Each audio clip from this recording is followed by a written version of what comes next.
waxaan rabaa inaan la wadaago ummadda Soomaaliyeed ee dalka gudihiisa iyo dibaddiisaba ku nool klibiyo ama warbaahinta qaybo ka mid ah iyo mas'uuliyiin hadlaysa oo ciidanka booliiska ayaa meel xirtay ama wax sameeyay ama shaqo hor istaagay maanta ilaa xalay aan ku arkayay baraha bulshada iyo meelahaas aan ku arkayay waxaan marka rabaa inaan ummadda Soomaaliyeed u sheego ciidanka booliiska Soomaaliyeed waa ciidan u soo dhabaradaygay 2 sano oo doorashadaani jirtay waajibaadna ka qaatay doorashooyinkii dalka ka dhacay ee dowlad goboleedyada xarunta xamar iyo meel walba ka dhacay xildhibaanadii la dhaarinayay xildhibaanadii la soo daadgureynayay xildhibaanadii la isu keenayay waxaa ciidan ka shaqeynay ciidanka booliiska Soomaaliyeed buu ahaa iska yaan daro dad mas'uuliyiin intay meel soo istaagaan inay yiraahdaan booliiskii baa meel xirtay ama meel sameeyay booliiska Soomaaliyeed isagoo waajibaadkiisa gudanaya oo qarannimada ummadda tan meeshii ay ku gaari lahayd ka shaqeynaya in muxuu ahaa waxyaabo aan raalli laga ahayn oo muxuu ahaa aan sumcaddooda iyo sumcadda shaqadooda toona labada wax dilaya inaan marka ka jawaabno ayaan u diyaarnahay ciidanka shalay galab oo aanu joognay muxuu ahaa teendhada anfasiyooni oo aanu u diyaar garoobeynay hawsha doorashada culus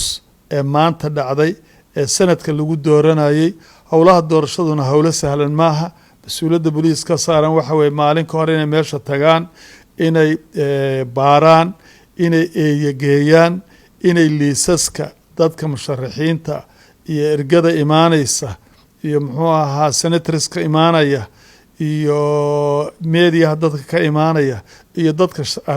sharafta badan ee lasoo casumay inay u diyaar garoobaan liisaskooda haayaan basas ku soo qaadaan iyagoo ay leeyihiin ka soo qaadaan akademiyada ka soo qaadaan afasiyooni amnigooda ilaaliyaan waxaasaa ku shaqo annagoo ku mashquulsan shalay mar waa noo yimaadeen annagoo ku shaqeyna weliba aragtida guddoomiyaha kumeel gaarka ah ee muxuu ahaa aqalka sare iyo aqalka hoose laakiin shalay shaqadaanu haynay waxay ahayd aqalka sare aanu ku mashquulsaneen aqal hoose maba aanaan gaarin hawshiisii kuma aanaan jirin iyada beraanu u diyaar garoobeynaa marka inaanu meesha amnigeeda ilaalino in sidii ayaantii hore hobiyaa lagu soo tuuray la oran inaan la oran meesha wax la dhigay hawl adagana ku hayna shalayto mar waa ii yimaadeen guddoomiyaha oo muxuu ahaa aqalka hoose markaa waxaan u sheegay inaanu hadda ku mashquulsannahay muxuu ahaa hawsha maanta sanadka la dooranayo biraan ku mashquulsannahay aanuna u soo jeensan doono iyagana maalintooda albaab laga xirtay iyo meel laga eriyey waajibna naguma aha aqoonteedana ma dadka muxuu ahaa aqoon yarina nalakuma tuhmaayo waayo aragnimona nalakuma tuhmaayo intani in sahlan maaha in yar maaha waa inaanu muddo badan ka soo shaqaynaynay waxaanu islahayn intaa ka badan baa booliiska sharafkiisii iyo karaamadiisii iyo waxqabadkiisii waxaa laga yaabaa maanta tan dhammaatay ee hadda noo dhammaatay oo galab maanta lagu soo kala tegay oo doorashada ay dhammaatay iyagoo xalay oo dhan iyo maanta oo dhan cidda taagnayd basaska guraysay waraaqaha saxaysay amniga ilaalinaysay iyagay ahaayeen waxaan isleeyahay ma mudna in muxuu ahaa siyaasada isdiidan iyo niman dana leh iyo mas-uuliyiin saar ah inay sidaa u hadlaan waa iska ayaan daro taasay ahayd midda labaad aan rabaa inaan waadixiyo oo la sheegay waxaa weeye villa Hargeysa la xirtay dadkii baa laga eriyey dadkii baa loo diiday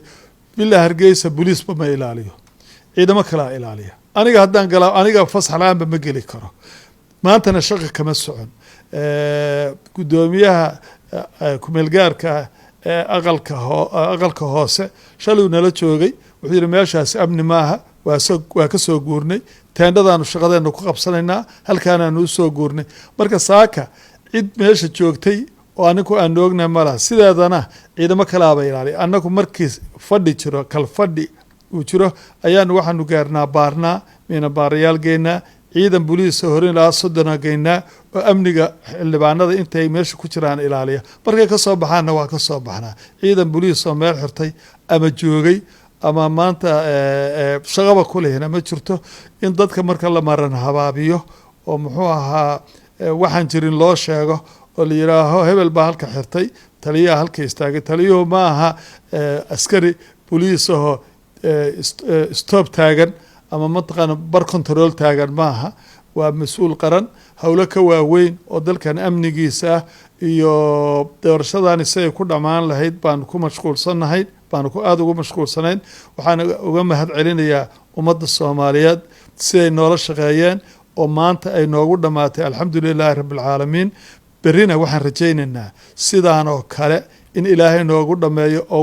waqtigiisa aanu iswareysano bal inta caawa waxaanu usoo jeednaa inaanu teendhada habeen barkii la tago eeyo la geeyo la baaro boliis joogo la kontaroolo waraaqaha liiska imaanaya dadka imaanaya annaga waxaa noo soo gudbaya guddoomiyaha ku-meel gaarka ah iyo xogeeyaha guuda aqalka sare iyo aqalka hoose sidii maanta la yeelayaa ummadda soomaaliyeed hays dejiso wararka meediyaha ee muxuu ahaa aan fiicnayn oon dalka iyo dadka iyo diintaba u fiicnayn hala iska daayo bil ramadaana lagu jiraa 10kii u dambeysay baa lagu jiraa dalkeena iyo dadkeena aanu u turno mas-uuliyadda aanu qaadanay oo aanu haynana aanu ka run sheegno dana yaryaroo siyaasadooda isdiidan inaanu intaasoo ceeba ama dunuuba ama wax dembi naga raacaya aan samayno ma rabno waxaan ilaahay u rajaynayaa in berritona sida ay maanta noogu dhammaatay ay noogu dhammaato iyadoo wax dhibaato ah aan jirin kadibna aanu u gudanno ciddii dambe oo doorashada gelaysa shacabka soomaaliyeed waa u mahad celinayaa ciidamada booliiska hawsha ay qabteenna aada iyo aadaan uga mahad celinayaa anigaa mas-uul ka ah markaas sidaasaan rabay inaan la socodsiiyo ummadda soomaaliyeed wasalaamu calaykum waraxmatullaahi wabarakaatu